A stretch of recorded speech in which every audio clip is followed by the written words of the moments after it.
दोस्तों, आज जो कॉमिक्स हम पढ़ेंगे उसका नाम है कुर्क और मौत के व्यापारी पार्ट 2। यहाँ तक की स्टोरी हम पढ़ चुके हैं इसके पार्ट 1 में। तो पहले आप उसको पढ़ लेना, वो कॉमिक्स आपको मिल जाएगी प्ले लिस्ट में। कुर्क का फोल्डर है उसके अंदर। तो मैं पढ़ता हूँ आगे से।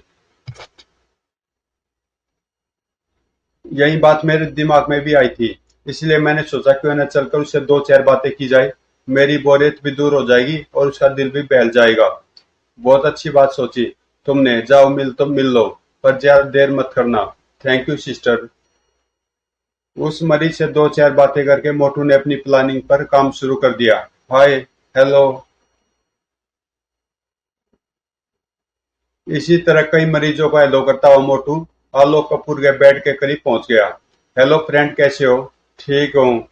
वहां से आगे बढ़ने का नाटक करते हुए मोटू अचानक लड़खड़ाया और आह उफ। नर्स फौरन भाग कर आई और उसे उठाया। तुम तो उस मरीज से बातें करने आए थे, फिर इधर कैसे चले आए? लेकिन इसी बीच मोटू आलोक के तकिए के नीचे रखी ड्रग्स की पुड़िया निकालकर अपनी जेब में पहुंचा चुका था। मैं वापस जा रहा था, सोचा सब सैलो कर लूं, पर यहाँ पर पैर लड़खड़ा गए। चलो मैं तुम्हें तुम्हारे बेड तक पहुंचा दूं। नर्स मोटू को बेड तक छोड़कर चली गई। मोटू लपक कर टॉयलेट में घुस गया और काम खत्म। कुछ देर बाद, अब बांड भैया यह नहीं कह सकते कि मैं अकेला कुछ नहीं कर सकता।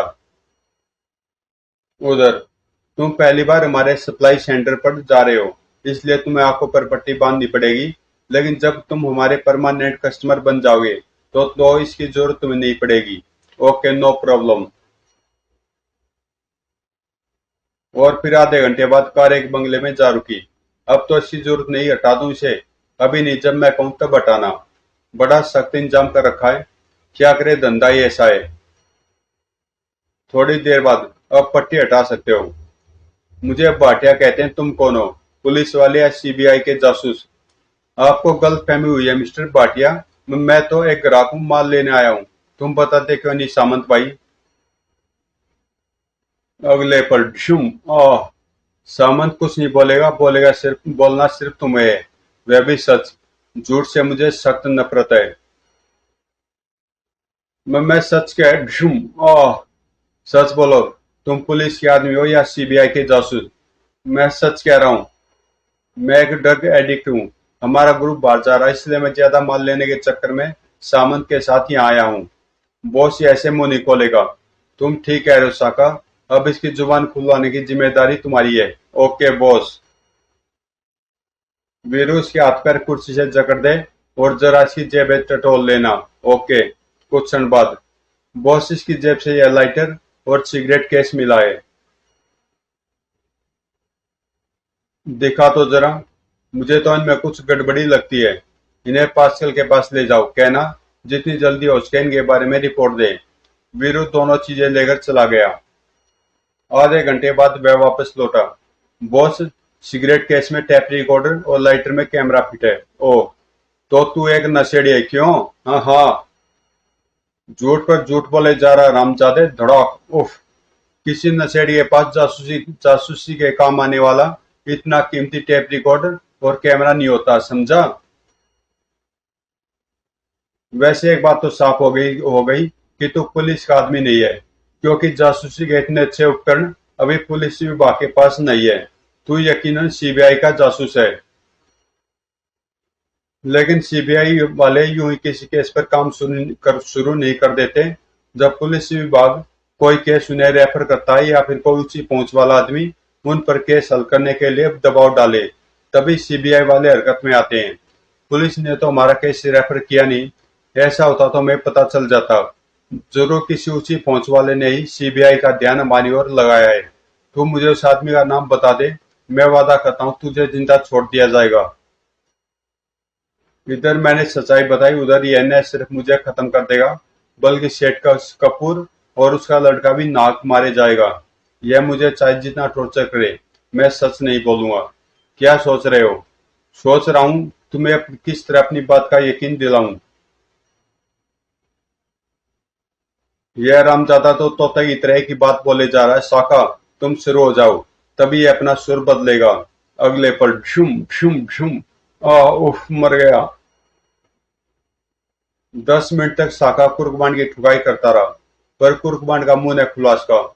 वीरू जरा ऑपरेशन करने वाला चाकू और नमक मिर्च ले आ। कुछ देर बाद, अब देखता हूँ तू कब तक मुंह नहीं खोलता। ऊपर वाले कहाँ फंसा दिया, यह कम वक्त तो मेरा पोस्टमार्टम करने पर तुला हुआ है। फिर इससे पहले कि साका कुछ कहता, बॉस आपके लिए मैसेज है। Hello, Bhatia speaking. भाटिया, रात 1 बजे माल आ रहा है, माल लेने तुम खुद आना। Okay boss. और हाँ, मुझे खबर मिली कि डे पर कोई आदमी लाया गया है। कौन है वह? मुझे अभी तक इस बारे में खबर क्यों नहीं दी गई? मुझे वह सीबीआई का जासूस लगता बॉस। मैं उसे टॉर्चर कर रहा था, इसलिए आपको खबर न दे सका। फिर भाटिया ने पूरी बात बॉस को बता दी। पूरी बात सुनकर, अगर वह माल लेने जाने से पहले मुंह खोल दे तो ठीक है, वरना उसे साथ लेते जाना और पेमेंट के साथ उसे भी पार्टी को सौंप देना। वह लोग उसे खुद ठिकाने लगा देंगे। ठीक है बॉस, मैं ऐसा ही करूंगा। रात 9 बजे भाटिया माल लेने के लिए रवाना हो गया। बड़ा सख्त जान निकला बॉस। इतना टॉर्चर किया पर कम वक्ती ने मुंह नहीं खोला। इन लोगों का मुंह खुलवाना आसान नहीं होता साका। यह बड़े पक्के होते हैं। शहर की सीमा से निकलकर करीब 200 किलोमीटर का सफर तय करके कार एक कच्चे रास्ते पर उतर आई। यह तो अभी तक बेहोश है। मार भी तो बहुत खाई है इसने। लगभग 20 किलोमीटर चलने के बाद कार रुक गई और ठीक तभी सामने की ओर से एक ट्रक आकर रुका। साका, सिग्नल दो। फिर दोनों ओर से टॉर्च द्वारा सिग्नल का आदान प्रदान किया जाने लगा। कुछ क्षणों पश्चात, यह रहा माल, यह लो तुम्हारी पेमेंट। और हाँ, एक शिकार भी उसे ठिकाने लगाना है। ट्रक पर लदवा दो। भाटिया के इशारे पर साका और वीरू कुर्कबांड को लाने कार के करीब पहुंचे, लेकिन बॉस, वह कार में नहीं है। क्या आप बकते हो? बेहोशी की हालत में वह कहाँ जा सकता है? ढूंढो उसे, यहीं कहीं आसपास से होगा। होश में आकर वह ज्यादा दूर नहीं जा पाया होगा। आप लोग उसे ढूंढो, हम चलते हैं। हमारा यहाँ ज्यादा देर रुकना ठीक नहीं है। ठीक है, तुम जाओ। काफी भागदौड़ के बाद भी जब कुर्कबांड उनके हाथ में लगा तो वह वापस लौट पड़े। ये अच्छा नहीं हुआ बॉस। अगर बॉस सुनेंगे तो आफत आ जाएगी। अड्डे पर पहुंचकर तुम दोनों माल बेसमेंट में पहुंचाओ। मैं बॉस को खबर करता हूँ। ठीक है। उन तीनों के जाते कुर्बान डिक्की में से निकला। बेचारे मुझे इधर उधर ढूंढ रहे थे, लेकिन नहीं जानते चिराग तले अंधेरा होता है। मैंने इसलिए बेहोश होने का नाटक किया था कि यह लोग मेरी ओर से निश्चिंत हो जाए और मैं मौका पाकर आजाद हो सकूं। कुर्बान ने इधर उधर देखा और कुछ देर बाद वह टेलीफोन बूथ से हॉस्पिटल फोन कर रहा था। हेलो सिस्टर, वार्ड नंबर 4 के 2 नंबर के मरीज मिस्टर मोटू से मेरी बात करा दीजिए। बहुत जरूरी बात करनी है। चिंता न कीजिए, मिस्टर मोटू आपके हथेली 50 के नोट से गर्म कर देंगे। कुछ देर बाद, हेलो बॉन्ड भैया, कहाँ से बोल रहे हो? सवाल मत करो मोटू, जो कह रहा हूँ उसे ध्यान से सुनो। फौरन हॉस्पिटल हॉस्पिटल से निकलकर घर पहुंचो।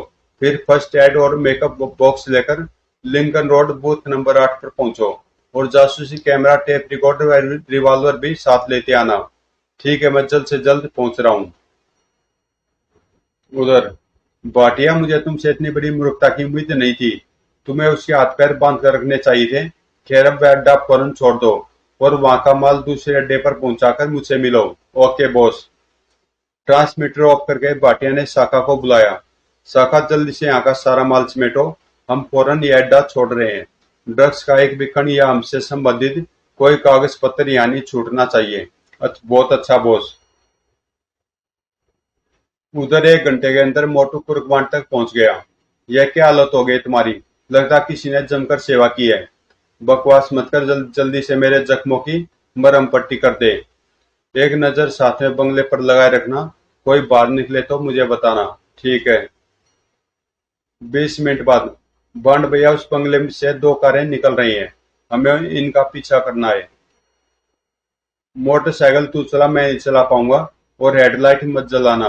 अंधेरे में चला लेगा ने। फिगर नोट, तुम्हारे साथ रहकर अब तो मैं भी ट्रेंड हो गया हूँ। और फिर पीछा करने का सिलसिला शुरू हो गया।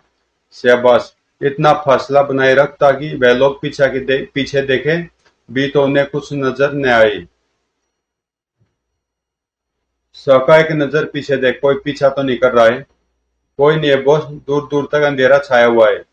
इसका मतलब है जासूस न तो खुद यहाँ पहुंच पाया है और न ही अपने साथियों को खबर कर पाया है।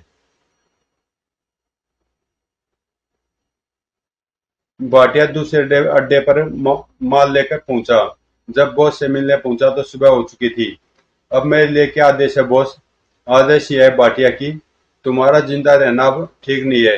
वह जासूस तुम्हें पहचान चुका है और देर सवेर वह तुम्हारे सारे पूरे गैंग के बारे में जान जाएगा। फिर उसे मुझ तक पहुंचने में भी देर नहीं लगेगी। क्लिक। मैं अंडरग्राउंड हो जाऊंगा बॉस। वह जासूस मुझ तक नहीं पहुंच पाएगा। मैं सामंत को खत्म कर दूंगा ताकि वह जासूस उसके जरिए किसी भी सप्लाई सेंटर तक न पहुंच सके। सामंत को खत्म किया जा चुका है भाटिया।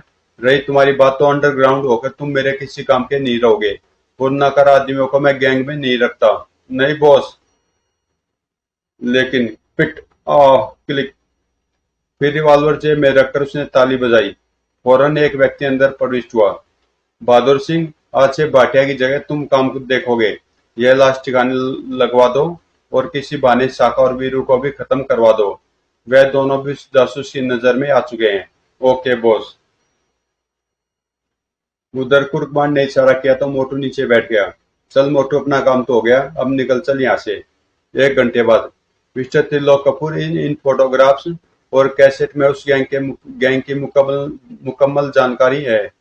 इनकी सहायता से पुलिस 24 घंटे के अंदर अंदर उस गैंग का सफाया कर सकती है। थैंक यू मिस्टर बॉन्ड, आपकी वजह से ये आज उस गैंग की तबाही का सामान मेरी मेज पर जमा है, जिसने मेरे इकलौते बेटे को नशे का आदी बनाकर उसे बर्बादी के रास्ते पर धकेल दिया था। अब मैं उस गैंग का नामो निशान मिटवा दूंगा। यह लो, वादे के मुताबिक बाकी के 50,000 रुपए। Thank you mister Kapoor. अगले दिन के अखबारों में यह खबर मुख्य पृष्ठ पर थी। राजधानी में विभिन्न स्थानों पर नारकोटिक्स कंट्रोल ब्यूरो ने छापे मारकर करोड़ों रुपयों की ड्रग्स के साथ 40 आदमियों को भी गिरफ्तार किया है। वह शहर का एक सफल बिजनेसमैन जितेंद्र सानी है।